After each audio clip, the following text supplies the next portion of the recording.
کربلا کے واقعے کے بعد جو لوگ اہل بیت زندہ رہ گئے ان کو مدینہ منورہ روانہ کر دیا گیا۔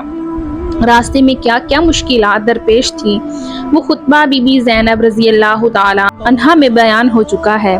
آپ جب مدینہ منورہ پہنچی تو یہاں بھی آپ کو سکون سے رہنے نہیں دیا گیا تھا۔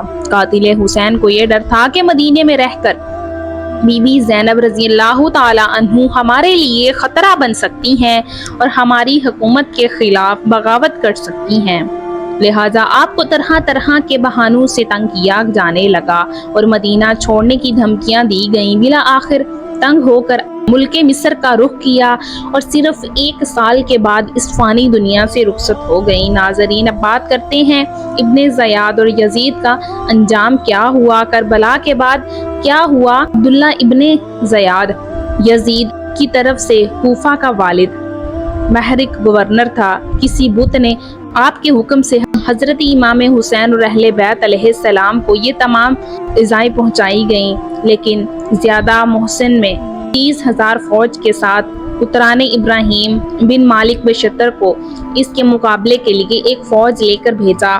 وہ سب سے 15 کوس کے فاصلے پر دریائے فرات کے کنارے دونوں اشکروں میں مقابلہ ہوا اور صبح سے شام تک وہ بچن رہے۔ جب دن ختم ہونے والا تھا، آفتاب سورج غروب تھا، اس وقت ابراہیم کی فوج غالب آ گئی۔ ابن سجاد کو شکست ہوئی، اس کے ہمراہ بھاگے۔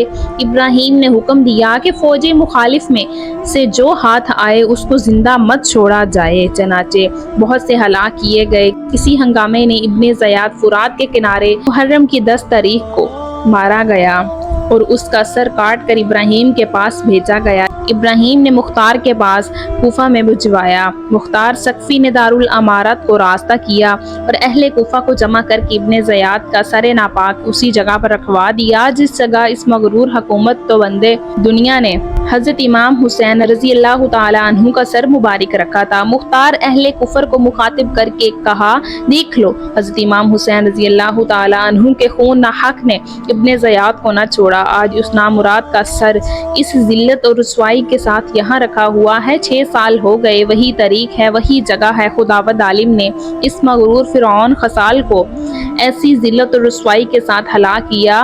اس کوفے اور اسی تعارف امارت میں اس بے دین کے قتل و ہلاکت پر جشن منایا جا رہا ہے، اور مزید شریعت کی حدیث میں ہے کہ جس وقت ابن زیاد اور اس کے سرداروں کے سر مختار سقفی کے سامنے لا کر رکھ دیے گئے تو ایک بڑا سانپ نمودار ہوا۔ اس کی ہیبت سے لوگ ڈر گئے، وہ تمام سروں پر گرا۔ جب عبداللہ ابن زیاد کے سر کے پاس پہنچا اور تھوڑی دیر ٹھہر کر اس کے ناک میں گھس گیا اور تھوڑی دیر ٹھہر کر اس کے منہ سے نکلا اور اس طرح 3 بار اس کے سر کے اندر داخل ہوا اور آخر غائب ہو گیا۔ حضرت امام حسین رضی اللہ تعالی عنہ کے قتل کے بدلے لوگوں کو عہدے اور حکومت کا لالچ دیا گیا۔ یزید اور ابن زیاد وغیرہ کے دماغوں میں جہانگیر سلطنت کے نقشے کھنچے ہوئے تھے۔ وہ سمجھتے تھے کہ وقت امام حسین رضی اللہ تعالی عنہ کا وجود ہمارے لیے بے شک دنیا سے منع ہے، یہ نہ ہو تو تمام کرۂ زمین پر یزیدیوں کی سلطنت ہو جائے اور ہزاروں برس کے لیے ان کی حکومت کا جھنڈا گڑ جائے گا۔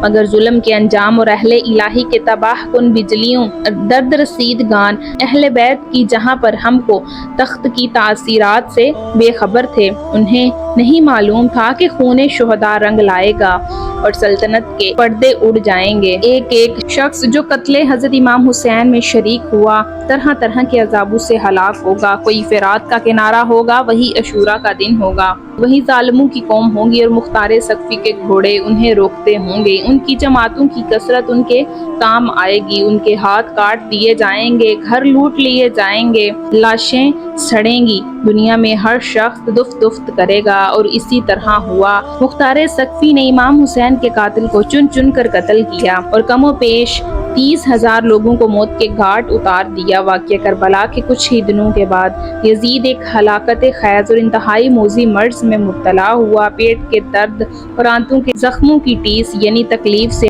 تڑپتا رہتا۔ شروع میں جب اسے اپنی موت کا یقین ہو گیا تو اس نے اپنے بڑے لڑکے معاویہ بن یزید کو